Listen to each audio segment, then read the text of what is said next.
Nous n'avions pas porté Kabila au pouvoir juste par altruisme, mais parce que nous avions des intérêts dans cette affaire. Il était hors de question que les intérêts du Rwanda, de l'Ouganda et du peuple congolais au Congo passent à la trappe.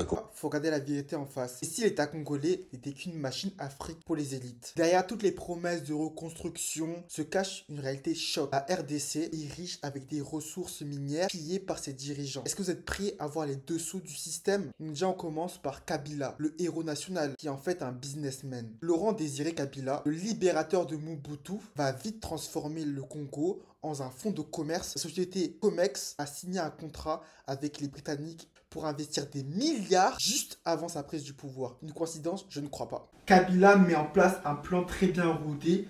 Il supprime tout ce qu'il y a de démocratique, à part le nom, sinon c'est pas drôle. Crée un état faible dans lequel il peut prendre. Imaginez du coup un état où tout est à vendre, que ce soit les diamants, les minerais, ou soit les taxes. Même le petit fonctionnaire exploite les citoyens qui sont laissés pour compte. En partie parce que imaginez, par exemple, des jeunes qui veulent se faire un peu d'argent, qu'est-ce qu'ils peuvent faire? Armés d'une pelle, ils peuvent demander à des voyageurs de payer une sorte de taxe pour réparer les routes. Mais lui, il n'a aucun intérêt à court terme que les routes se réparent, parce que c'est comme ça qu'il fait son argent. On crée une société, tout le monde corrompt tout le monde, parce qu'il n'y a pas d'État pour gérer l'argent de façon honnête. Le système, il aspire toutes les fortunes, vraiment.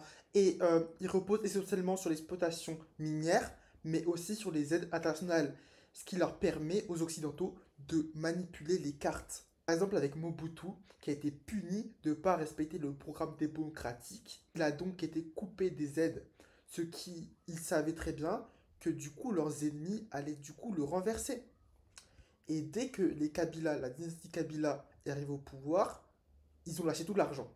Ils ont donc injecté des millions, le FMI et aussi les Nations Unies, pour le développement du pays, mais ça a fini dans les poches des fonctionnaires et des hauts dirigeants, ce qui a renforcé du coup le système, comme je vous l'ai raconté. En plus de ça, 5000 hommes de l'ONU sont venus pour l'unification du pays, donc pour sécuriser les frontières. Et en plus, ils ont fait 15 résolutions depuis 1991 avec 31 fois le mot respect de l'intégrité territoriale. Donc tout ça, ça en fait dispense vraiment les dirigeants de s'occuper en contrôle des frontières vu que la communauté internationale le fait déjà pour eux. Et c'est là qu'on a le problème d'aujourd'hui, un État faible qui n'arrive même pas à contrôler son pays qui est gigantesque. Les gars, l'idée d'un Congo uni, plus de 100 millions de personnes et de 300 ethnies, est une arme pour le pouvoir qui contient deux paradoxes.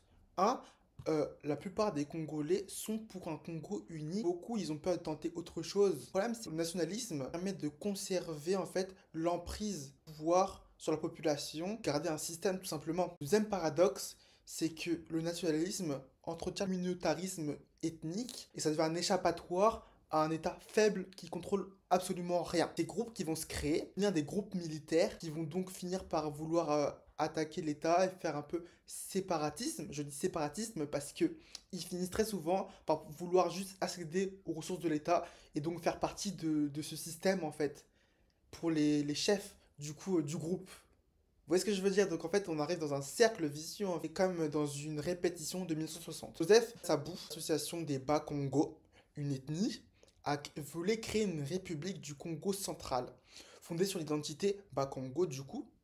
Mais ce qui va se passer, c'est que les Belges ils vont offrir la présidence du Congo à ce Joseph parce qu'il craignait en fait un séparatisme. Et depuis plusieurs années, depuis en fait l'histoire du Congo, il y a toujours eu des séparatistes qui re-rentrent dans le pouvoir. Il y a tellement d'exemples. Et je pense que c'est ça que le Rwanda a vu comme faiblesse du Congo. Puis découvrir des documents où Kagame dirigeait ces gens-là, où il complotait pour que les Tutsis prennent la tête de ce grand pays qui n'est pas le leur. Alors ça en est trop, hein. Un État faible qui contrôle rien et qui est enclin à la violence répétée, répétée et répétée pour ses ressources gigantesques. N'hésitez pas à liker à fond et à vous abonner, je fais plein de vidéos sur du coup en fait l'Afrique, je fais plein de shorts. C'était Onyx.